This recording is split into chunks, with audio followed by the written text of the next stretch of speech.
అండి బెల్లం గోధుమ పిండితో హల్వా చేసి చూపించబోతున్నాను. దానికి కావాల్సింది 1 కప్పు బెల్లము, 1 కప్పు గోధుమ పిండి, అలాగే ఆయిల్, డ్రై ఫ్రూట్స్, యాలక్కాయ పొడి, అలాగే ఒక 2 స్పూన్లు నెయ్యి. నేను ఎందుకంటే ఇంత కొంచెం తీసుకున్నాను, నాకు నెయ్యి అంతా ఆయిల్తోనే చేసుకోవచ్చు లేదా నెయ్యితోనైనా చేసుకోవచ్చు, చాలా రుచిగా ఉంటుంది. నేనైతే కొంచెమే తీసుకున్నాను, 2 కలిపి. ఇప్పుడు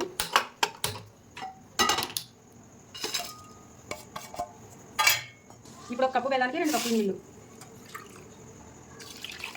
బెల్లం నీళ్ళు మరిగేలోగా పిండిని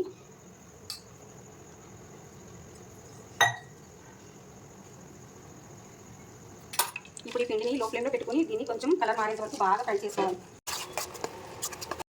ఇప్పుడు చూసారా, ఇది చక్కగా రెడీ అయింది. ఇప్పుడు దీనిలో బెల్లం వాటర్ మనం పక్కన పెట్టుకున్నాం కదా, అది ముందైతే సగం వేసేసుకుని దీన్ని ఉండలు కట్టకుండా బాగా కలుపుకోవాలి. ఇక్కడ సాల్ట్ అలాగే యాలక్కాయ పౌడర్ వేసుకుని దీన్ని ఇలా బాగా మిక్స్ చేసుకున్న తర్వాత మిగతా బెల్లం వాటర్ ఉంది కదా, అది కూడా దీనిలో వేసుకుని ఉండలు లేకుండా ఇంకా కలుపుతానే ఉండాలి. ఉండలు అనేది కట్టకుండా ఇలా మిక్స్ చేసుకుంటూనే ఉండాలి కదా. ఇప్పుడు ఇలా రెడీ అయిపోయింది. ఇప్పుడు మనం ఒక బౌల్లో తీసేసుకుని దీన్ని ఎంత బాగా వచ్చేసిందో. ఇప్పుడు ఇంకండి మనం షేప్లో కేక్ షేప్లో కట్ చేసుకుని తిన్నా పర్వాలేదు, ఇలా విడివిడిగా తిన్నా కూడా చాలా అంటే చాలా రుచిగా ఉంటుంది. నా వీడియో నచ్చితే లైక్ చేయండి, షేర్ చేయండి, సబ్స్క్రైబ్ చేయండి.